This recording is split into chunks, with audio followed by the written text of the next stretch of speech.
আসসালামু আলাইকুম। নওমিস ব্লগে সকলকে স্বাগতম। আশা করছি সকলে অনেক ভালো আছেন, সুস্থ আছেন। নতুন একটা ব্লগ নিয়ে চলে আসলাম।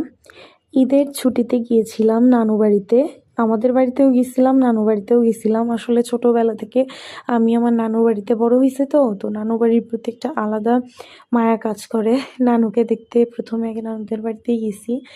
তো ওখানে তো অনেক বেশি মানে ফল, চারদিকেই ফলের অনেক গাছ।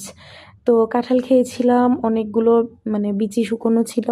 তো মামিকে বললাম যে পরের দিন সকালবেলা আমাকে কাঁঠালের বিচি ভর্তা করে দিবেন, আর এটা আমার অনেক ভাল লাগে। তো মামি এই জন্য পরের দিন সকালবেলা উঠেই মানে অন্য সব রান্নার পাশাপাশি আমাকে কাঁঠালের বিচি ভর্তা করে দেওয়ার জন্য এটাকে সিদ্ধ দিল। তো প্রথমে হচ্ছে এটাকে সিদ্ধ করে নিয়ে তারপরে হচ্ছে পাশেই পেঁয়াজ মরিচ ভেজে নিয়েছিল, যাতে ভর্তা করতে পারে পেঁয়াজ মরিচ ভাজা দিয়ে। তো পরে পেঁয়াজ মরিচ ভাজা হয়ে গেলে মামিকে আমি একটু বলছিলাম যে ভর্তার সাথে একটু কালো জিরা দিতে। আর কালো জিরা দিলে না আমার কেন জানি একটু খুবই ভাল লাগে স্মেলটা কালো জিরার।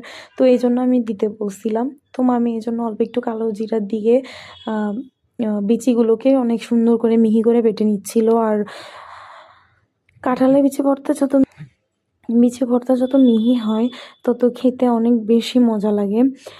আর এই জন্য আমি কাঁঠালের বিচি ভর্তাগুলোকে অনেক সুন্দর করে মিহি করে বেটে নিচ্ছিল। পাশে যে পেঁয়াজ মরিচ ভাজা রেখেছিল ওটাও সুন্দর করে বেটে নিচ্ছিল। একসাথে ওটাকে মথে নেওয়ার জন্য প্রথমে শিল দিয়ে ভালো করে বাটছে, তারপরে হাত দিয়ে অনেকক্ষণ মামি ঘষাঘষি করে মিহি করে নিচ্ছে, যাতে খেতে অনেক বেশি মজা লাগে। আর যে কোনো ভর্তাই না একটু হাতের ছোঁয়া হইলে অনেক বেশি মজাদার হয়ে যায়। তারপরে হচ্ছে আমার ছোট একটা মামাতো বোন ছিল, ও মাঝখান থেকে এসে যখন ওই বিচিগুলো ভর্তা করতেছিল তখন একটা একটা করে বিচি নিয়ে খাচ্ছিল। আমরাও এরকম ছোটবেলায় করতাম। আর মামি আমাকে বললো একটু চেখে দেখতে। তো সব কিছু একদম পারফেক্ট ছিল, লবণ ঝাল সব কিছু অনেক ভালো ছিল। তো খেয়ে দেখলাম যে অনেক মজা হয়েছে। আর এই ভর্তাটা সত্যি অসাধারণ ছিল গরম ভাতের সাথে। আপনারাও খেয়ে দেখবেন কেমন লাগে, জানাবেন কমেন্টে। আর সবাই ভালো থাকবেন, ধন্যবাদ।